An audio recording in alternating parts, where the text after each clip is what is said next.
À mon retour, après avoir mangé et bu, je me suis sentie lourde et j'avais la tête qui tournait.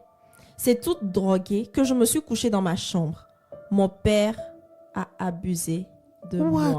En fait, même chez toi, ta propre maison, là où tu te sens plus en sécurité, c'est là-bas qu'on va te droguer Et la et abuser de personne, toi. et Et la, ton père. la personne qui est censée être la personne qui te protège, en qui tu as pleinement confiance.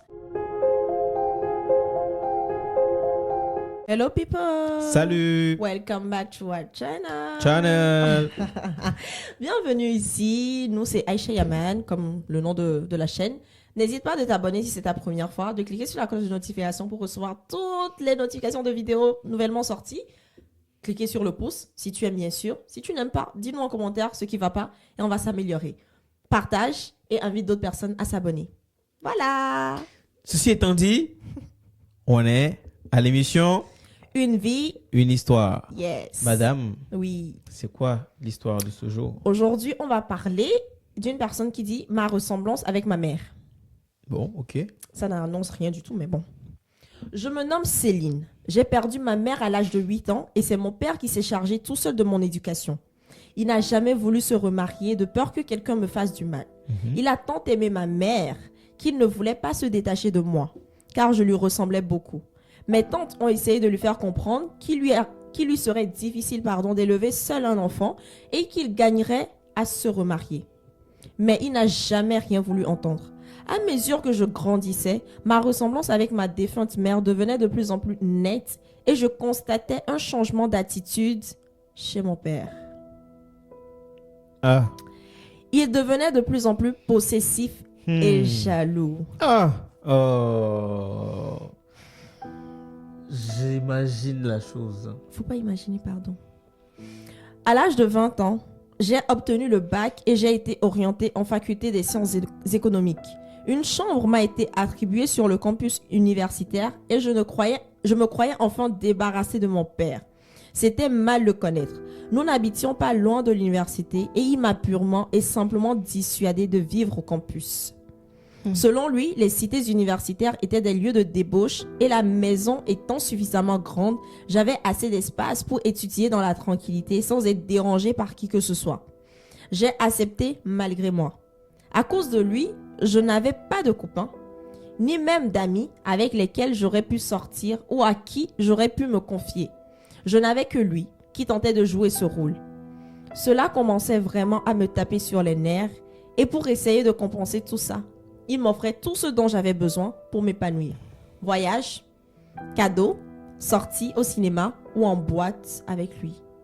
Ben ouais. Ok. Mhm. Ça me choque un peu. Boîte Ben de non. nuit. Ben, Ok. il y a des parents qui vont en boîte de nuit avec les enfants. Ah bon? Ben oui, ça c'est pas un problème. Moi ça me choque pas. Moi, ça me choque beaucoup. Ok. Bref, il croyait remplacer par le matériel ce qui m'aurait permis de m'épanouir.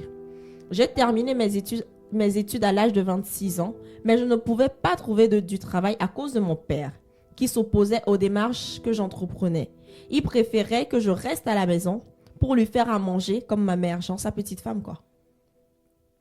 Il avait en effet suffisamment d'argent pour nous permettre de vivre aisément tous les deux. Donc pour lui, pas besoin de travailler. Mais avec un brillant parcours scolaire, il n'était pas question pour moi de devenir la servante de mon père. À son insu donc, je déposais des demandes d'emploi dans des sociétés de la place, espérant avoir du travail. Je restais suspendue au téléphone à longueur de journée.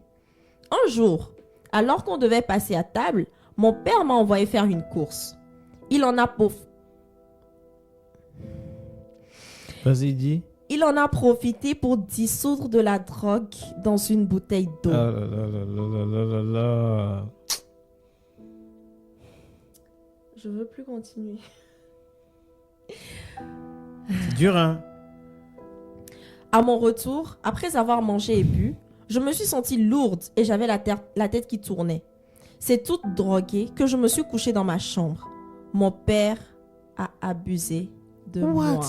En fait, même chez toi, ta propre maison, là où tu te sens plus en sécurité, c'est là-bas qu'on va te droguer et abuser de toi. Et ton père. La personne qui est censée être la personne qui te protège, en qui tu as pleinement confiance.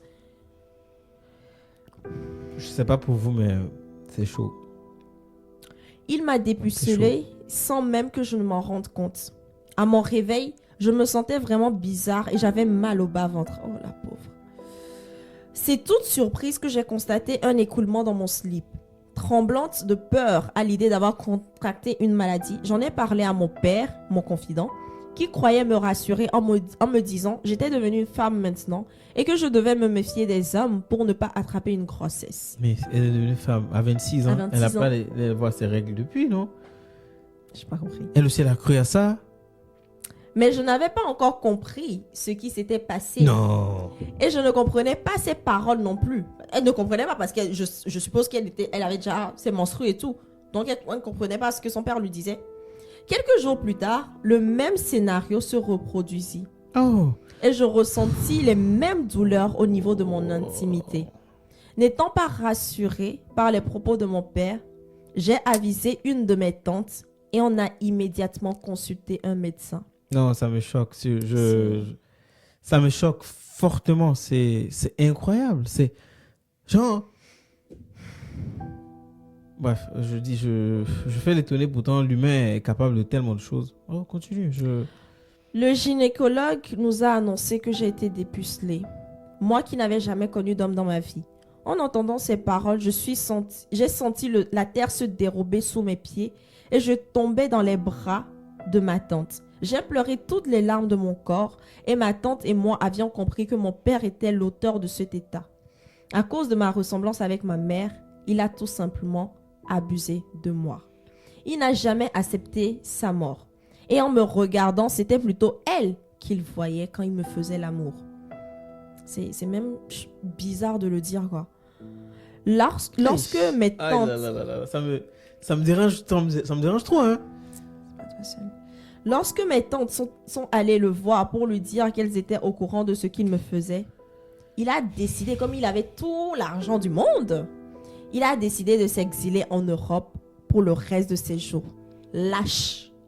Genre, en fait, c'est-à-dire que... Attends, en fait, donc on le chope. Oui. Il n'assume pas. Il n'assume pas. Il prend son fric et puis... Il s'en va. Il s'en va. Et il laisse Il laisse la fille... à qui? À ses tantes, je suppose. C'est fou, hein. Ah là là là là là. En tout cas, que Dieu le pardonne. Hein. On n'est personne pour juger. Mais nous, on condamne l'acte. Ça ne se fait pas. Ça se fait pas. Comment on peut être père et puis poser un regard autre que... En fait, c'est un viol. Oui, c'est ça. Tout ça, simplement. c'est condamnable. Oui, c'est un viol. Parce que tu drogues ton enfant. C'est ça. Même tu drogues une personne et tu abuses sexuellement, ça c'est... Ouf. C'est pire que... C'est un crime. Bref, continue. J'ai aujourd'hui 34 ans. J'ai un boulot. Je suis mariée et mère d'un petit Jean-Boris qui est l'homonyme de mon père. Mon père et moi, nous nous écrivons pour avoir des nouvelles l'un de l'autre. Mais pourquoi donner le nom de son père à son enfant? C'est genre, quoi? C'est peut-être pour faut pas faire ça. L'honneur. L'honneur de quoi? Attends, peut-être qu'il lui a pardonné. C'est bon, c'est derrière eux maintenant. Oh, même si on pardonne, on n'oublie pas. Je lui ai même expédié des photos de mon fils. Je lui demande souvent de rentrer parce que je lui ai pardonné et je veux le revoir. J'ai en effet compris qu'il n'était pas totalement fautif. Comment tu vas comprendre qu'il n'était pas totalement fautif? Il est le seul fautif dans l'histoire. Comment les gens réfléchissent en fait? Je sais pas. Non, après, tu sais pas comment il s'est senti. Hein. Non, mais c'est normal. Elle peut se sentir ça. Elle peut avoir tous les sentiments qu'elle a. Mais comment elle dit qu'on peut comprendre un acte comme ça? C'est vrai que... Continue. On peut pas moi, que ça finisse vite. Moi, je suis choqué là. J'ai en effet compris qu'il n'était pas totalement fautif étant donné qu'il a beaucoup aimé ma mère, à qui je ressemble. Ce n'est pas une raison. Mais elle est partie, ok. La vie continue, mais pas avec ta fille, quoi. Tous ceux qui l'ont connue me disent que je suis le portrait craché de ma mère. Aujourd'hui, j'ai pardonné à mon père et je suis totalement libérée. Céline. Non. Moi... En fait, là, ce que j'imagine, même quand elle demande à son père de revenir au pays, imagine, elle a une fille, c'est-à-dire la petite fille du monsieur. Est-ce qu'elle aura le courage d'aller laisser sa petite fille avec son grand-père? Je ne pense pas. Elle peut pas faire ça. Elle peut pas faire ça. Elle peut jamais faire ça. Même laisser son fils, même. Moi, je ne laisse pas. Elle peut pas faire ça. Pourquoi elle va faire ça? Non. Tu peux pas. Si le fils aussi a une ressemblance comme ça mémé. Oh, c'est comment? Ah, mais on dit, on justifie avec la ressemblance. Attends. Non, faut pas. Oh là là là là. Chers amis, honnêtement, je n'ai rien à dire. Moi, j'ai pas de mots. Moi, j'ai rien à dire. C'est louable qu'elle l'ait pardonné. Franchement, il y a Moi, j'ai toujours dit le pardon vient de Dieu. Oui, le pardon, il est divin. On ne condamne pas la personne, on juge l'acte. Et l'acte, là, c'est très bien. Elle a honoré son père, elle continue par l'honorer en lui écrivant, elle a pardonné et tout. Mais, en tout cas... Écrivez-nous en commentaire. Réagissez. Voilà. Moi, j'ai pas de mots. Réagissez. Et à la prochaine. C'est tellement dégoûtant, en fait. Salut. Bref, peace. Salut.